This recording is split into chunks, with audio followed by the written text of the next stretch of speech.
할 겁니다. 22일 수요일 말씀의 실제. 어떤 목사님께 어떤 한 성도님께서 물어봤다는 거죠. 그 성도님은 회사에서 팀으로 일하는 성도님이고, 그 성도님이 어느 목사님께 물어왔는데, 본인은 그 일에 대해서 잘 모르는데, 또 거기에 대해서 지시를 잘 받지 못했고 가르침을 받지 못했고 배운 적이 없는데 그런 일들을 요구하고 있다는 거죠. 팀으로 일하고 있는데 자기는 그 일에 대해서 배운 적도 없고 생각을 해본 적도 없고 그런데 그런 것을 그 팀에서 요구를 했는데 그래서 이 일을 어떻게 하면 좋겠느냐 이런 요구를 받고 있는데 나는 거기에 대해서 배움도 없고 내가 지시받은 적도 없었고 가르침이 없는 상황인데 그것에 대한 요구를 한다는 거죠. 그래서 여기에 대해서 내가 어떻게 하면 좋겠느냐라는 그런 상담이 왔을 때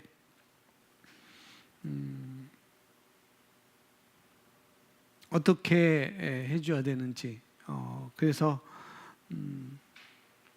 여러분들은 어떻게 생각해요? 여러분들이 어떤 팀으로 일하고 있고 그래서 지금 우리가 이렇게 만약에 팀으로 일하고 있고 그 팀장이 여러분이 배우지 못한 것, 그다음에 알지 못하는 것, 거기에 대해 전혀 정보도 자기가 가지지 못했었고 배움도 없는 것을 요구를 할 때 여러분들은 어떻게 하겠느냐는 거죠.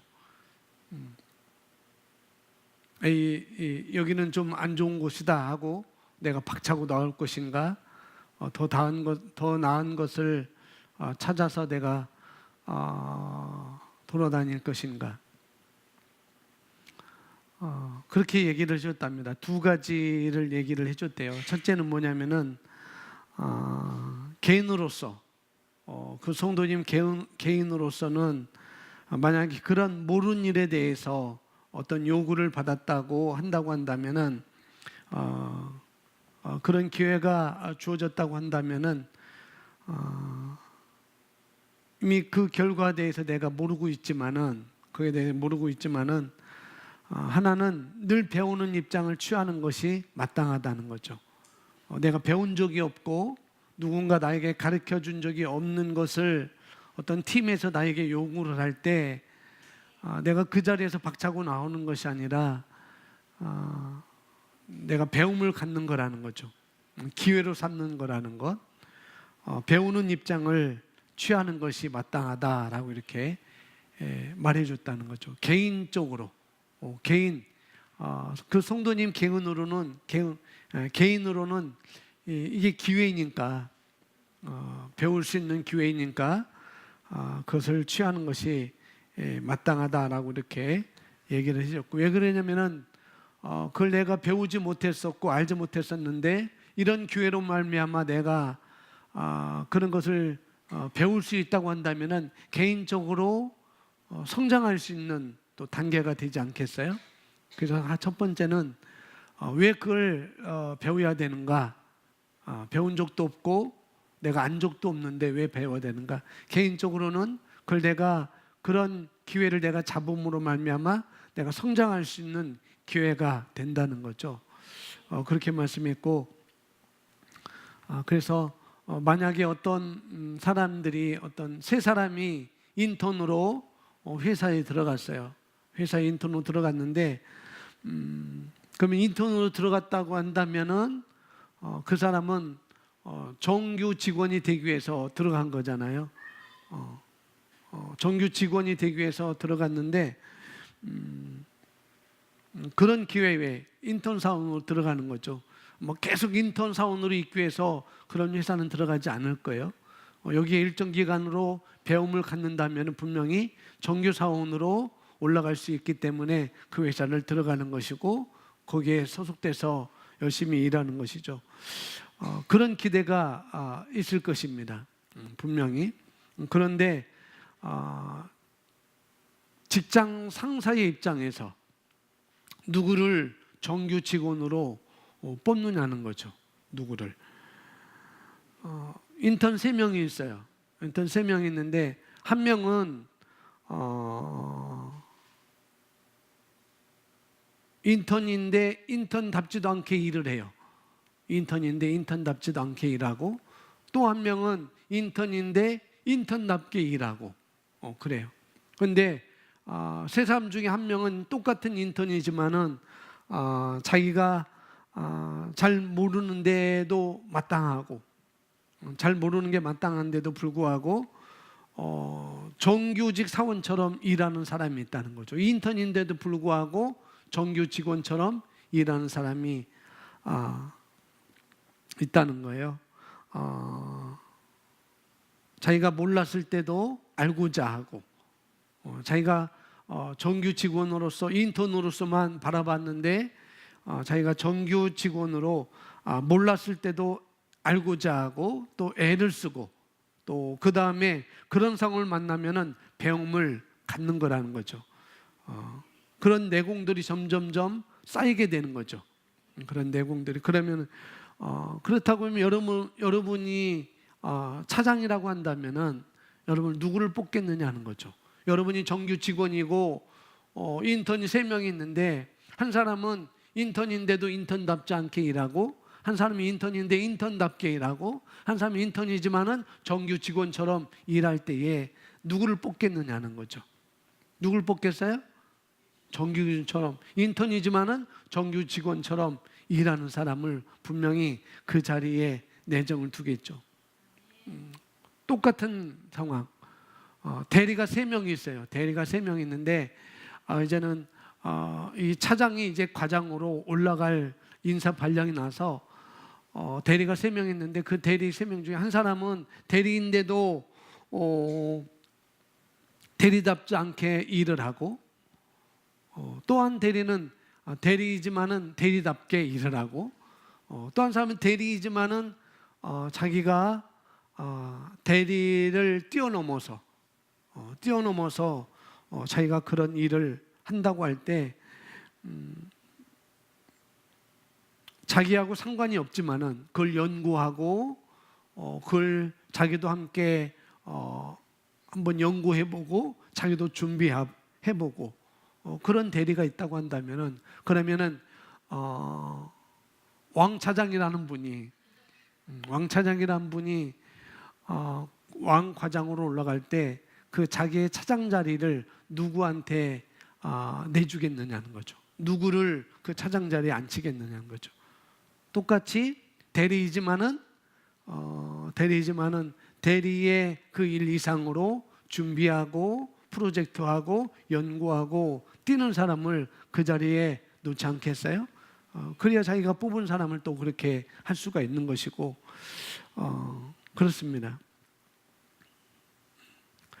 이건 다 뭐냐면 태도의 문제이고 준비의 문제라는 거죠.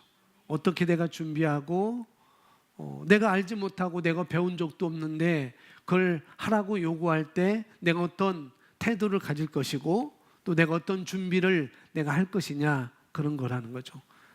내가 똑같은 자리에 있는데 내가 어떤 태도와 어떤 준비하는 자세를 가지고 내가 달려갈 것인가, 그거라는 거예요.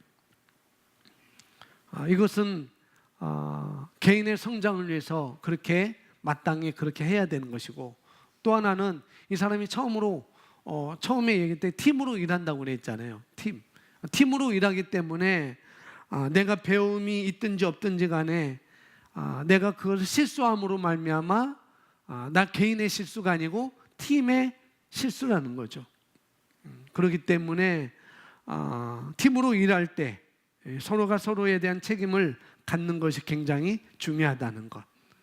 그것이 뭐 일반 사회에서도 똑같고, 그것이 교회에서도 똑같고, 뭐 직장에서도 다 똑같은 일이라고 제가 볼 수가 있습니다. 그래서 이것은 내가 성장할 수 있는 기회구나, 내가 다른 자리로 더 올라갈 수 있는 기회라구나, 기회구나라고 한다고 한다면은 그건 내가 좋은 태도를 가져야 되는 것이고 준비를 가져야 되는 것이고, 또 팀으로 일한다고 할 때 팀이기 때문에 나 혼자 하는 것이 아니라는 거죠. 그래서 나의 실수는 곧 팀의 실수이고 팀에게 영향을 미치기 때문에, 그래서 나도 팀에게 영향을 주기 위해서 나도 그런 배움의 자리를 가야 된다는 것, 그런 준비하는 자세, 그런 태도를 나도 갖춰야 된다는 거죠. 이렇게 두 가지로 이렇게 말씀을 해줬다고 합니다. 그래서 우리가 어떤 태도를 갖춰야 될 것인지, 어떤 준비를 우리가 해야 될 것인지, 그것이 중요하죠. 한국 사회 교육은 한사교를 준비하다 보니까 이제 여러 가지 일들이 해야 돼요. 이제 해야 되는데, 우리가 한사교 안에서 지금 해야 되는 것들을 그걸 안으로 들어와서 해야 되는데, 사람은 있는데 거기에 대한 준비가 안 돼 있어요. 사람은 돼 있는데 거기에 대한 준비가 안 돼 있어요. 그래서 오늘 두 사람은 부랴부랴 준비를 했습니다. 6주의 과정인데 2시간 만에 자격증 2개를 땄어요.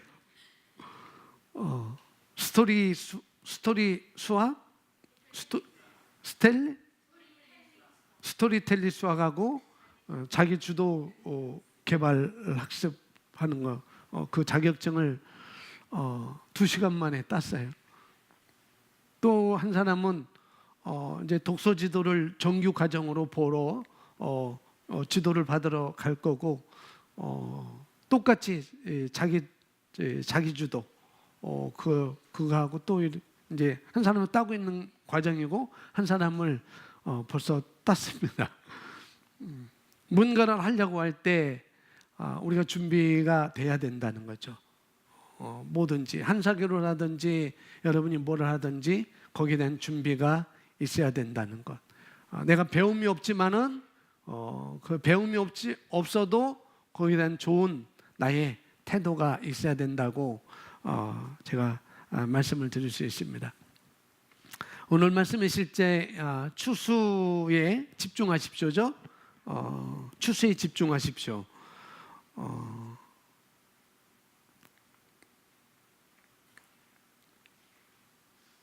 뭐 추수에 집중하려면은 뭐 심어야 되겠고, 먼저 우선은 심는 작업이 있어야 우리가 집중할 수 있고, 또 심고도 우리가 집중하지 않을 수도 있다는 거죠. 그래서 왜 집중하라고 할까? 심고도 우리가 놓칠 수도 있고 또 심지 않을 수도 있으니까 집중, 어디에 집중인가? 추수에 집중을 하라는 것을 그런 말씀의 내용이 되겠습니다. 창세기 8장 22절 말씀에 나와 있습니다. 우리 함께 읽습니다. 땅이 있을 동안에는 심음과 거둠과 추위와 더위와 여름과 겨울과 낮과 밤이 쉬지 아니하리라. 아멘. 모든 씨앗의 목적은 추수입니다. 모든 씨앗의 목적은 추수라는 거죠. 수확하지 않거나 추수하지 않는 씨앗은 쓸모가 없습니다. 수확하지 않거나 추수하지 않는 씨앗은 쓸모가 없습니다. 왜? 그대로 썩어질 수가 있고, 또한 이걸 바꿔서 아무리 좋은 씨앗이라 할지라도 우리가 심지 않으면 아무런 소용이 없다는 거죠. 우리가 잘 알고 있던 1979년에 김승권이라는 박사님이 아프리카 나이지리아 가서 옥수수를 개발했잖아요. 슈퍼 옥수수, 오보 슈퍼원이라는 그런 옥수수 종을 개발해 가지고 나이지리아에서 굉장히 붐이 일어났습니다. 그래서 그 아프리카 아주 어려운 그 많은 그 원주민들이 이 옥수수 씨앗을 갖다 심어서 자기들이 이제는 굶지 않고 그것을 파종해서 많은 이득을 얻어서 나이지리아에서 이 김승권 이분을 아주 굉장히 귀빈 접대하고 그런 일이 있었습니다. 그래서 아무리 좋은 씨앗이 있다 할지라도 거기에서 심지 않으면 쓸모가 없다는 또 그런 원리를 우리가 찾아볼 수 있고, 또 심어서 수확하지 않거나 추수하지 않는 씨앗은 또 쓸모가 없다는 것이죠. 이것은 우리에게 분명해진 순간, 이것이 우리에게 분명해지는 순간 주고받는 원리를 쉽게 이해할 수 있습니다. 심고 거둠은 하나님의 왕국의 영적인 법칙입니다. 씨앗을 심을 때 그게 돈이든 물질이든 심고 있는 씨앗이 아니라 추수에 집중해야 합니다. 대부분 우리는 씨앗에 집중하죠. 대부분 씨앗에 집중하고 추수에는 집중을 덜하는 경향들이 많이 있습니다. 그런데 성경은 갈라디아서 6장 7절에 말씀하고 있습니다. 함께 고백합니다. 스스로 속이지 말라. 하나님은 업신여김을 받지 아니하시나니 사람이 무엇으로 심든지 그대로 거두리라. 아멘. 오렌지 씨앗을 심는다면 오렌지 열매를 기대할 수 있지만 우선은 오렌지 나무가 자란 다음에야 오렌지 열매를 맺을 것입니다. 옥수수 씨앗을 심는다면 옥수수를 수확할 것이라 기대할 수 있습니다. 그러나 씨앗이 바른 환경에 심어진다면 땅이 열매를 맺도록 기도할 필요가 없습니다. 씨앗이 바른 환경에 심겨진다고, 씨앗이 심는데 바른 환경에 심어져야 되겠죠. 바른 환경이란 건 뭘까요? 우리가 바꿔 말한다면은 좋은 마음도 있는데 더 정확하게 말하면은 바른 환경이라는 것은 뭐 좋은 마음이겠죠. 심는 자는 좋은 마음으로 심잖아요. 그죠? 우리가 나쁜 마음으로 심지 않지만은 우리가 좋은 마음으로 심습니다. 그런데 여기 바른 환경이라고 할 때, 바른 환경에 심겨진다면 할 때 이 바른 환경을 다른 말로 바꿀 수 있는 게 뭘까? 좋은 땅도 될 수 있고, 선한 일, 또 태도 될 수 있고, 또 제가 원하는 답은 안 나왔어요. 아직까지 다 맞는 말이지만, 네? 심령도 뭐 또 누가 말씀이라고 했어요? 이혜진 집사님 말씀 맞아요. 말씀. 바른 환경은 말씀에 따라서 심겨질 때, 좋은 땅도 말씀에 따라 심겨져야 되죠. 좋은 땅이라도 좋은 땅이지만은 좋은 심령이지만은 그러나 그 심령이 좋은 거지만은 그러나 말씀에 따라서 심지 않으면은 그것은 결과를 말씀에 따라서 우리가 가져올 수가 없는 것이죠. 그래서 여기서 바른 환경이라고 한다면은 우리가 말씀에 따라서, 이 복음에 따라서 심어진다면 땅이 열매를 맺도록 우리는 기도할 필요가 없다는 거죠. 내가 말씀을 따라서 심었다고 한다면은 우리가 애걸복걸할 필요가 없다는 거죠. 언제 오지 할 필요가 없다는 거죠. 마치 여러분이 돈을 지불하고 택배를 신청했을 때 언제 오지 자꾸 택배회사에 자꾸 판매자에게 전화하지 않는 것처럼 똑같다는 거죠. 말씀에 따라 우리가 심었다고 한다면은 우리가 열매를 맺도록 기도할 필요가 없다는 것입니다. 그런데 우리는 거기에 추수에 집중을 하는 거죠. 집중. 심고 거둠의 법칙이 적용되었다면 기도할 필요가 없습니다. 따라서 주님께 드릴 때 말씀을 따라서, 아까 바른 환경은 주님께 드릴 때도 될 수 있고 말씀을 따라서 드릴 때 당신의 추수는 보장된 것입니다. 당신의 추수는 보장된다는 것. 마태복음 10장 42절에 40절부터 41절 42절에 그런 말씀이 있어요. 선지자의 이름으로 선지자를 영접하면 선지자상을 받고 제자의 이름으로 이 작은 자에게 냉수 한 그릇이라도 주는 자는 내가 결단코 잊지 않고 보상하겠다. 그 말씀하고 있거든요. 추수는 보장된 거라고요. 우리가 말씀을 따라서 그것이 물질이든 무엇이든지 크든지 작든지 무엇이든지 우리가 말씀을 따라서 심었다고 한다면은 그것은 추수는 보장된 거라는 것. 그래서 여기 그 옥수수 오렌지 씨앗을 심는다면 오렌지 열매를 기대할 수 있지만, 그러나 우선은 오렌지 나무가 자란 다음에 오렌지 열매를 맺을 수 있을 것입니다. 뭐냐면은 우리가 인내하라는 거예요. 인내. 듣고 믿고 행하고 인내. 이가탄이 아니고 심는 원리.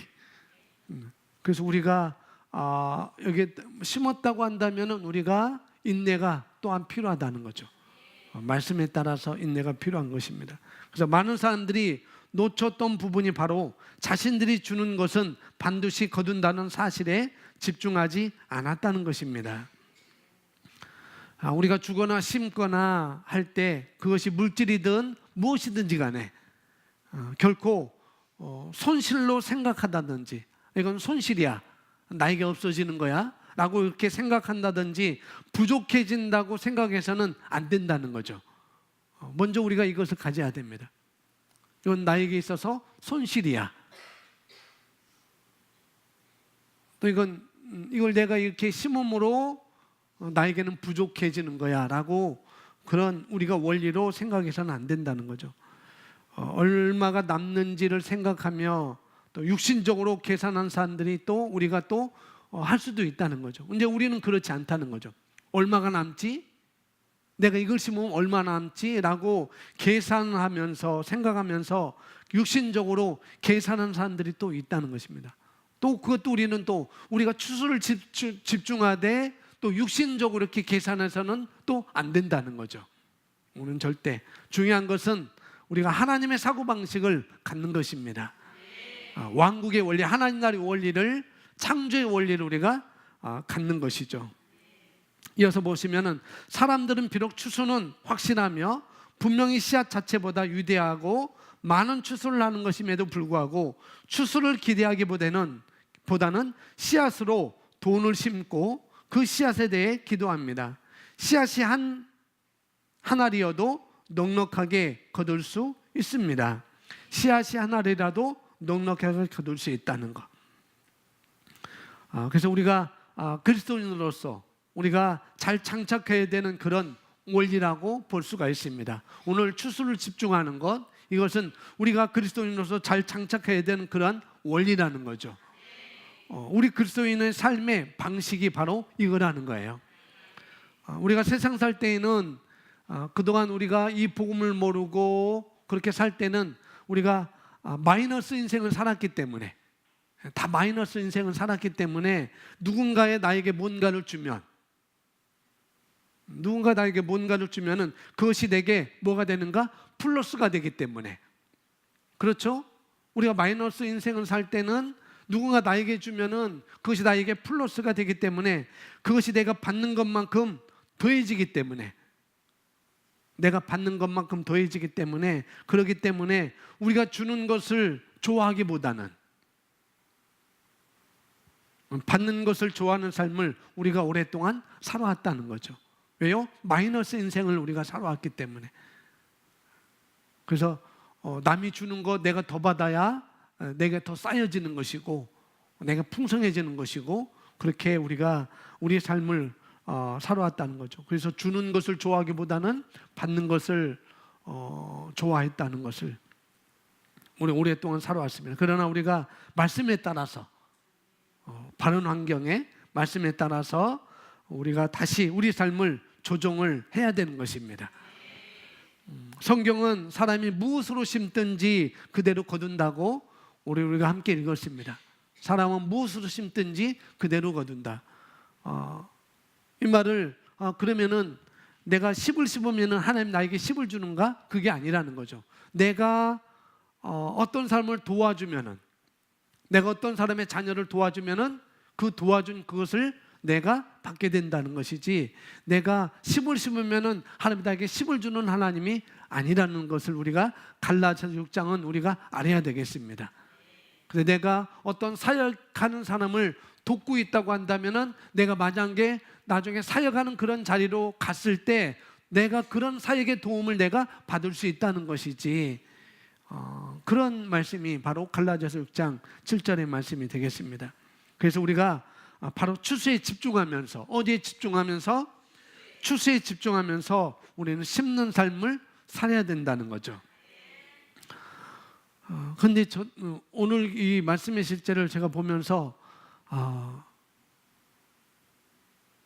우리가 아까 육신적인 계산 거기에 그거와 오늘 말씀에서 말하는 것과 헷갈리면 안 된다는 거죠. 내가 너무 바라고 있는 건가? 그냥 추수에 집중하는 것 우리가 잘 이해를 해야 돼요. 양심적으로 이건 또 내가 교만해 줄 수 있어, 그런 게 아니라 우리는 철저하게 말씀에 따라 우리는 그것을 추수에 집중하는 것이죠. 거기에 있어야 돼요. 저도 오늘 말씀의 실제를 보기 전까지는 추수에 집중하는 것이 그렇게 열렬하지 않았어요. 그렇게 열망하지 않았습니다. 그냥 심으면 주는 거지, 그 정도였죠. 그런데 오늘은 거기에 집중하라고 말하고 있습니다. 집중하라고. 근데 집중하는데 너무 육신적으로 계산해서도 또 우리가 안 된다는 것을 우리가 아시면 되겠습니다. 이어서 보시면은 주 예수님은 하나님의 나라, 하나님의 왕국이 작동하는 방식을 이렇게 비유하셨습니다. 성경에 있습니다. 하나님의 나라는 사람이 씨를 땅에 뿌림과 같으니 그가 밤낮 자고 깨고 하는 중에 씨가 나서 자라되 어떻게 그리 되는지는 알지 못하느니라. 땅이 스스로 열매를 맺되 처음에는 싹이요,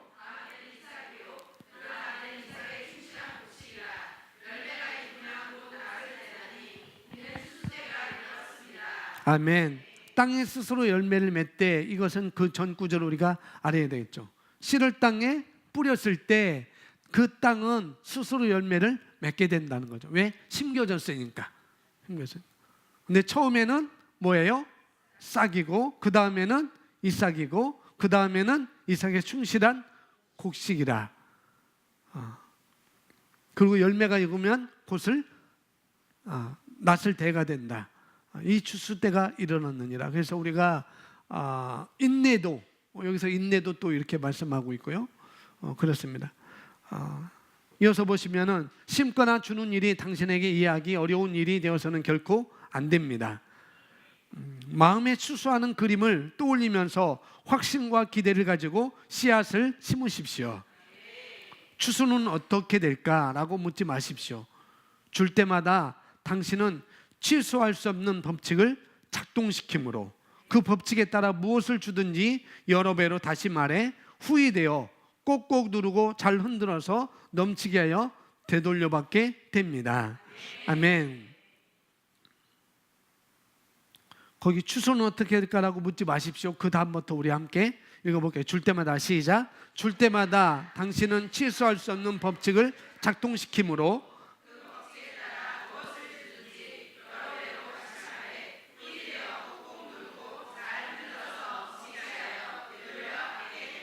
아멘. 우리가 줄 때마다, 우리가 심을 때마다 취소할 수 없는 법칙을 작동하고 있다고요. 할렐루야. 그래서 하나님의 원리, 하나님 나라의 원리, 하나님 나라의 원리에 따라서 우리가 무엇을 주든지 심든지 할 때 후히되어 꼭꼭 누르고 잘 흔들어서 넘치게 하여 되돌려 우리가 받게 된다는 것. 이건 하나님 나라의 세법입니다. 그 법칙에 따라 무엇을 주든지 여러 배로 말하고 있잖아요. 이건 누가복음에서 말하고 있는 거예요. 여러 배로 다시 받는다고 말하고 있고, 이것을 마태복음에서는 뭐라고 그랬어요? 30배, 60배, 100배로 우리가 되돌려 받게 될 거라는 거죠. 누가복음에서는 여러 배로 말하고 있고, 그 다음에 마태복음에서는 30배, 60배, 100배로 이렇게 우리에게 말해주고 있습니다. 이건 하나님 나라의 세법이에요. 하나님 나라의 세법. 마태복음에서 하나님의 약속, 그 하나님의 세법은 우리가 30배 또는 60배 또는 100배의 보상을 받는다라고 우리에게 말씀을 하고 있습니다. 그러니 우리가 생각하는 것은 바로 추수라는 거죠. 추수. 여러분에게 열이 있습니다. 열이 있어요. 그 중에 둘은 심었어요. 그럼 여러분에게 몇 개가 남았어요? 8개가 남았죠. 8개가 남았습니다. 그런데 이것이 이렇게 10개가 있을 때 2개를 드리면은 채소가 몇 배라고요? 30배라고 마태복음에 말씀하고 있습니다. 마태복음에. 따라서 또 60이라고 할 때 여러분이 8개를 가지고 있어요. 2개를 심었는데 10개가 있을 때 2개는 심었어요. 근데 8개가 남아 있어요. 그런데 어떤 이에게는 몇 배? 60배. 그럼 내가 68을 갖고 있는 거죠. 이해가 되시죠? 내가 2개를 심었는데 내가 68을 갖는다고요. 그러니까 우리가 2개를 심는다고 할 때 이것은 나에게 있어서 손실이다. 우리가 그렇게 생각할 필요가 없는 것이죠. 그래서 추수에 집중하라고요. 추수에. 그래서 또 뭐 이것이 우리의 사고 방식이 돼야 되는 거죠. 야, 2개를 심으면 1개를 심으면은 나는 69개가 되는 것이고 나는 109개가 되는 것이고 108개가 되는 거구나. 2개를 심었는데 우리에게는 이런 치수화선 법칙이 우리에게 작동하고 있다고요. 얼마나 이게 하나님의 세법이라는 것, 하나님의 세 많은 법. 이렇게 우리가 이렇게 할 때 예를 들어서 있어요. 10개 중에 2개를 심었을 때 어떤 사람은 30배, 그러니까 38이 되는 것이고, 어떤 사람은 60배니까 68이 되는 것이고, 어떤 사람은 100이니까 108개를 내가 배죠. 배. 그냥 개가 아니고 배로 뛰니까 더하기가 아니고 곱하기라 하니까 뭐 곱하기도 그 기하급수적인 것입니다. 그래서 우리가 이렇게 할 때 위대한 추수의 기적을 작동한다는 거죠. 작동한다는. 그래서 하나님의 능력이 우리에게 역사할 수 있게 하는 것이 바로 이거라는 것입니다. 이것은 일종의 사고방식이 되어야 된다는 것. 나의 사고방식. 이 사고방식으로 우리를 훈련해야 됩니다. 그래서 우리가 주님께 헌금을 드릴 때 그것이 헌금이든지 다른 것이든지 우리가 긍정적인 기대를 품어도 좋습니다. 뭐라고요? 긍정적인 기대를 품으셔도 된다고요. 그래서 우리가 심거나 주거나 할 때 그건 단지 돈이나 물질만을 말하는 것이 아니라는 걸 또 우리가 이해하셔야 되겠습니다.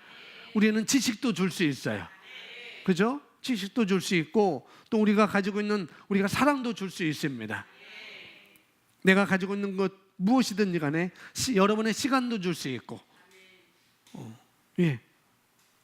무엇이든지 우리가 줄 수 있습니다. 특별히 여러분 삶에서 어떤 좋은 것을 갈망하든지 여러분 삶에서 어떤 좋은 것을 갈망하든지 다른 사람의 삶에 그 씨앗을 심으시면 됩니다. 내가 그거를 좋은 것을 갈망하고 있다? 그러면 그것을 심으면은 그것이 내게 오게 된다고요. 어떤 사람이 우리가 사역이라고 한다면 내가 사역을 하고 있어요. 아까도 얘기했지만 사역이라고 하면은 다른 사람의 사역을 우리가 잘 도와주면 어떤 사람이 사역을 하고 있을 때 그 사역을 잘 도와주면 우리가 셀 리더로서 그런 열망이 있다고 할 때 뭐 교회 안에서 말하면 내가 셀 리더로서 그런 열망이 있다고 할 때 다른 사람이 셀 리더 할 때 잘 돕는 사람이 되면 결국 나는 내 비전에 좋은 것을 심는 것이 되어서 내 비전에 좋은 것을 심는 것. 물론 셀 리더로 이렇게 얘기했지만은 밖에서도 똑같습니다. 밖에서 똑같아요. 내가 온감의 자리, 내가 원장의 자리, 내가 어떤 차장의 자리, 내가 어떤 사장의 자리, 어떤 과장의 자리, 어떤 그 소장의 자리, 그런 것을 내가 갈망한다면은 내가 그걸 갈망하면서 심는 것입니다. 어떻게 심냐? 나이가 섬길 수 있는 사람을 잘 섬기는 거죠. 잘 섬기는 것입니다. 그럴 때 내가 그 자리에 갔을 때 나도 똑같이 나를 잘 보좌해주고 나를 잘 도와주는 사람을 내가 받을 수 있다고요. 그럼 내가 내 일이 편하고 내가 더 잘 되게 되어 있죠. 그런 원리가 여러 곳에서 우리가 볼 수가 있습니다. 그래서 우리가 받는 것에 목적을 두고 살아가는 사람들이었지만, 마이너스 인생이라 받는 것에 목적을 두고 살아가는 사람이었지만, 이제 하나님 나라에서는 주는 자, 주기에서 우리는 사는 것입니다. 아멘. 그래서 주기에서 우리는 더 받아야 되는 거죠. 주기에서 더 받아야 됩니다. 여러분이 직장을 다니잖아요. 여러분이 직장 다니는데 단지 여러분의 빚 청산하기 위해서 다니지 마세요.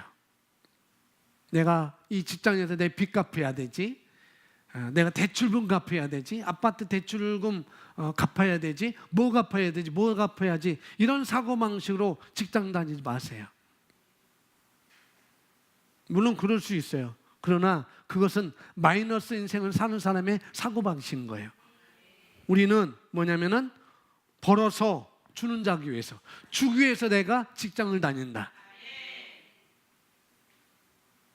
우리 그 사고방식 먼저 있어야 됩니다.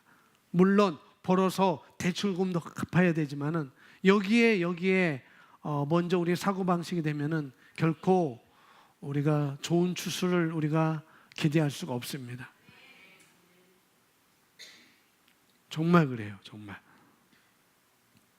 사업을 하든지 가게를 하든지 직장을 다니든지 뭐 영업을 하든지 뭐를 하든지 우리가 그런 마음가짐, 그런 사고방식을 가지시기 바랍니다.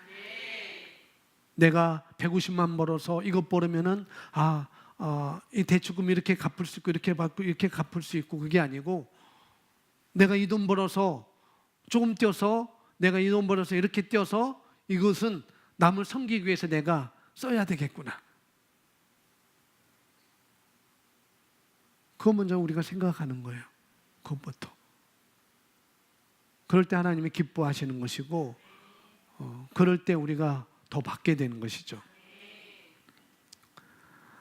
그래서 우리가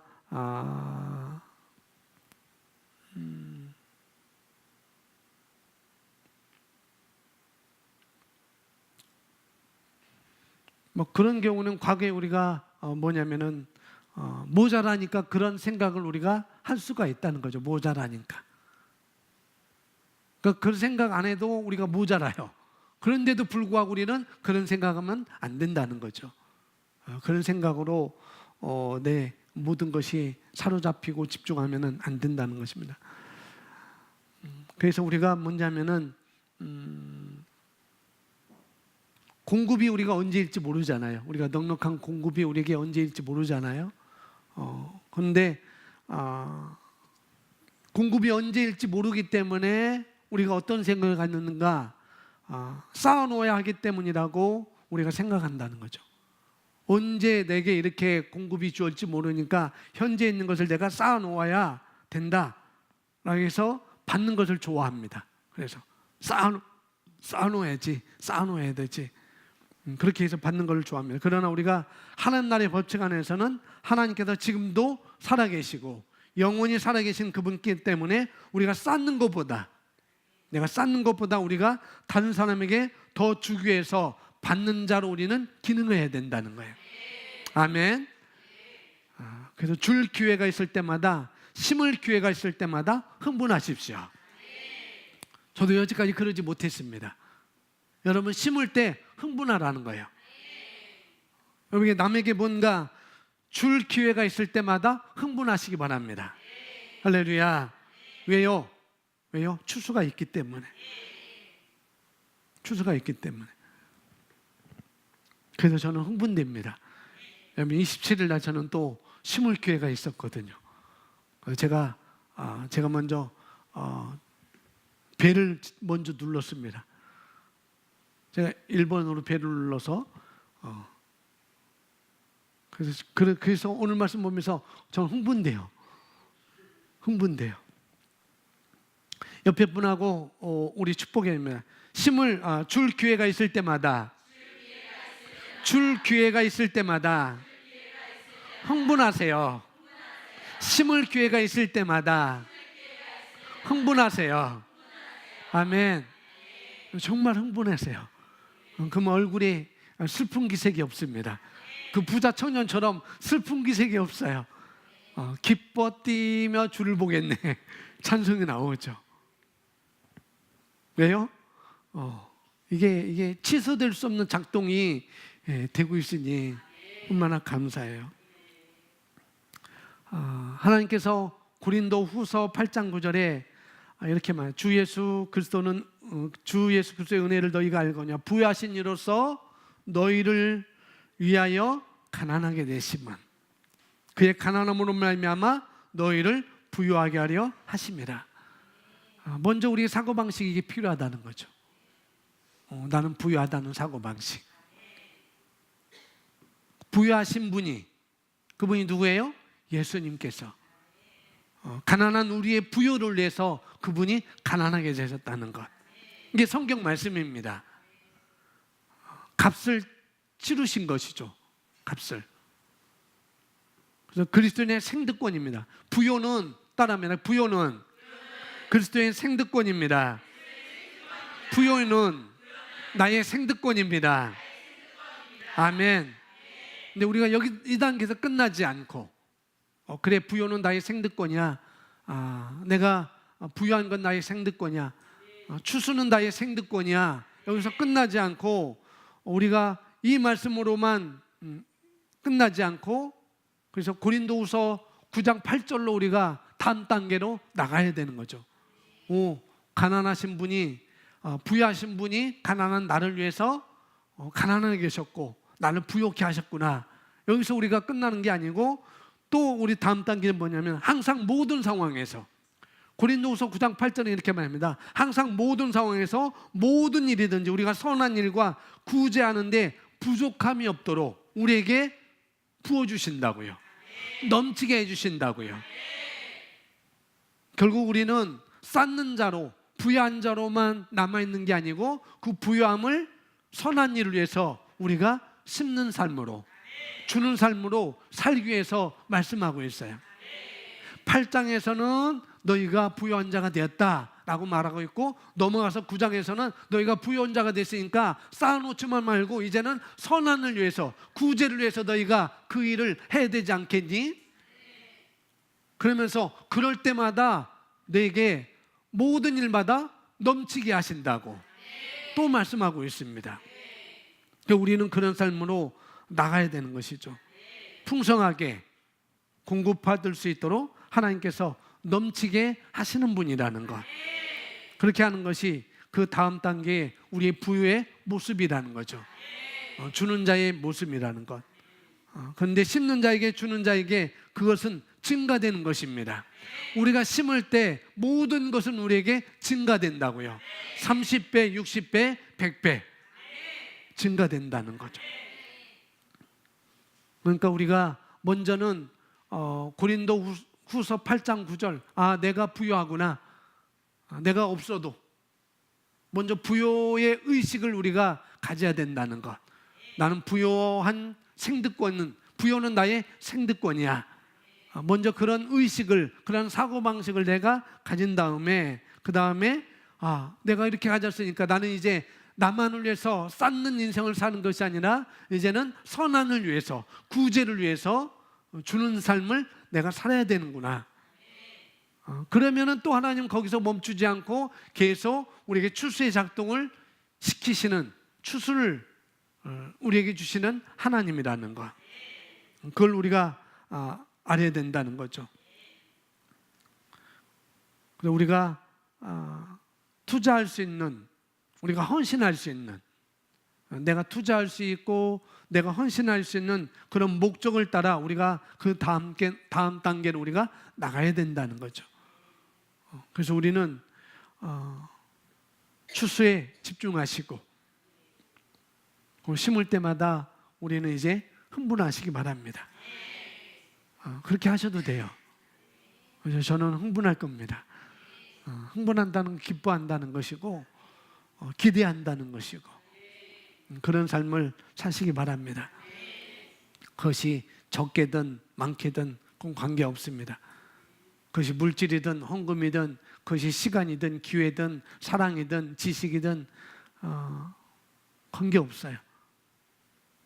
우리가 그대로 우리는 받게 되어 있습니다. 또한 우리는 더 풍성히 받게 되어 있습니다. 꼭꼭 누르고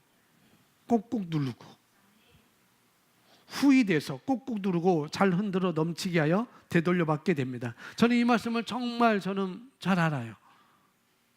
왜냐하면 제 시골에 정미소가 있었거든요. 근데 정미소 제가 어렸을 때 많이 갔거든요. 지금 우리 집이 아니지만은 그전 여러분 가보신 그 남궁이 집 그 건너편에 정미소가 있었잖아요. 그 정미소 맨 꼭대기 집 아래가 저희 집이었었어요. 그래서 거기로 이사 간 거거든요.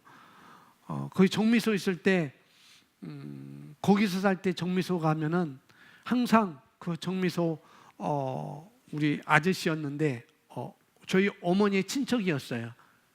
먼 친척이었는데 뭐 6촌, 7촌, 8촌 그런 친척이었는데 가면 이제 아저씨라고 그랬죠. 아저씨.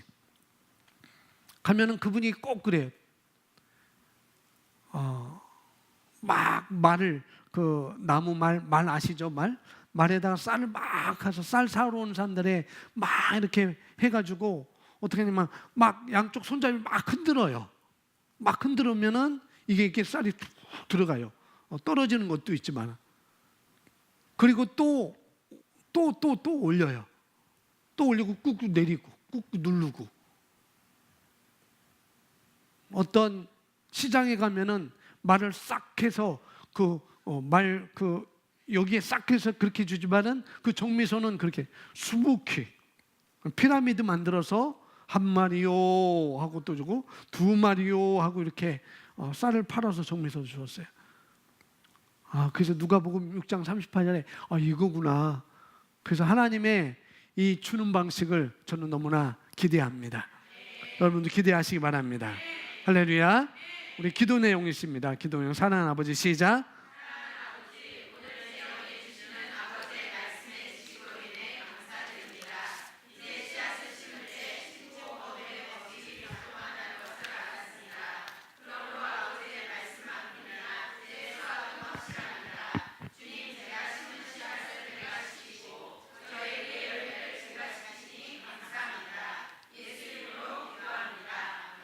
아멘. 우리 함께 다 같이 기도하겠습니다. 오늘 말씀 정말 중요한 말씀, 복된 말씀 우리 함께 보았습니다. 그래서 내가 하나님 이제 마이너스 인생이 아니라 우리는 플러스 인생이라는 것. 우리는 결코 플러스 인생이 우리는 곱하기 인생입니다. 우리는 결코 손실되거나 우리는 부족하지 않습니다. 그런 사고방식으로 내가 이제는 무엇이든지 주는 삶을 심는 삶을 우리가 배웠지만은 더 확고히 추수를 우리가 집중하면서 내가 살아야 되겠구나, 내가 그런 삶을 살아야 되겠구나라고 이 시간 여러분 또 결단하시면서 결단을 하시면서 이 시간 한 10여 분 동안 우리 방언으로 다 같이 함께 기도하겠습니다. 우리 함께 기도하겠습니다. 할렐루야 부르고 할렐루야.